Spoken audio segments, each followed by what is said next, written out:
Meaning of inconvenient. Inconvenient. Inconvenient. Inconvenient.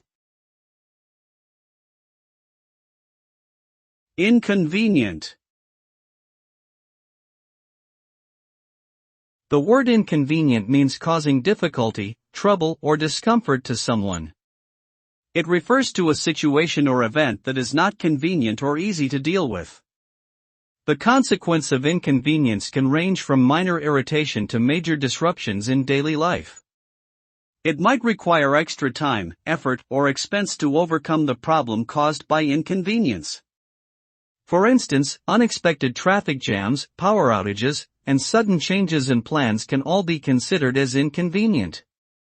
Coping with inconvenience requires one to adapt to the situation and find alternative ways to deal with the problem at hand.